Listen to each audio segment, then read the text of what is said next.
Assalamualaikum warahmatullahi wabarakatuh. Perkenalkan, nama saya Karik Indra Oktayani, NIM F2017-01130. Di sini saya akan menjelaskan mengenai pemberian obat secara parenteral.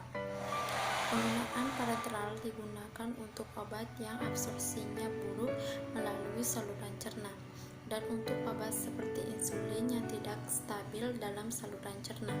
Pemberian parenteral juga digunakan untuk pengobatan untuk pasien yang tidak sadarkan diri dan dalam keadaan yang memerlukan kerja obat yang cepat. Pemberian parenteral ini memberikan kontrol paling baik terhadap dosis yang sesungguhnya dimaksudkan ke dalam tubuh. Pemberian obat secara parenteral ini terbagi menjadi 3. Yang pertama itu intravena.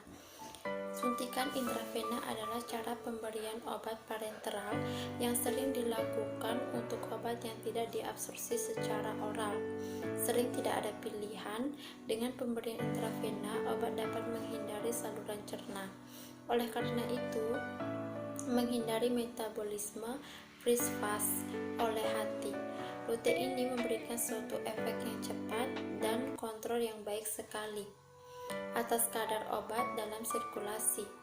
Namun berbeda dari obat yang terdapat dalam saluran cerna, obat-obat yang disuntikan tidak dapat diambil kembali, seperti emisis atau pengingkatan dengan activate charcoal. Suntikan intravena beberapa obat dapat memasukkan bakteri melalui kontaminasi, sehingga menyebabkan reaksi yang tidak diinginkan.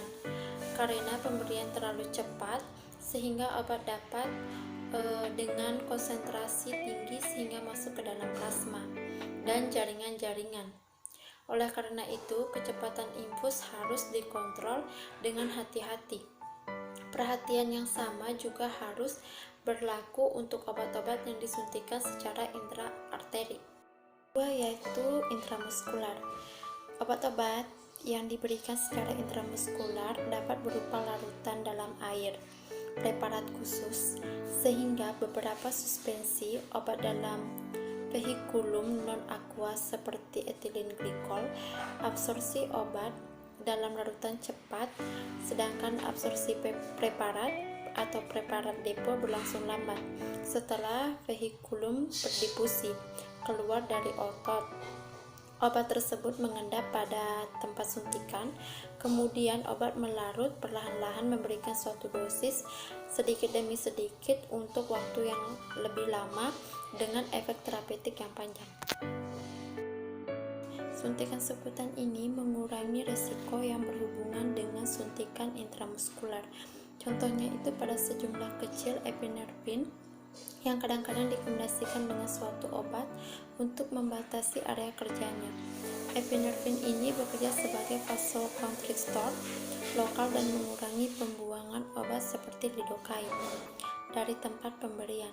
Contoh-contoh lain pemberian obat subkutan meliputi bahan-bahan padat seperti kapsul silastik yang bersihkan kontrasepsi, levonorgestrel yang diimplantasikan untuk jangka yang sangat panjang. Mungkin itu saja yang bisa saya sampaikan. Kurang dan lebihnya mohon dimaafkan. Sekian dan terima kasih.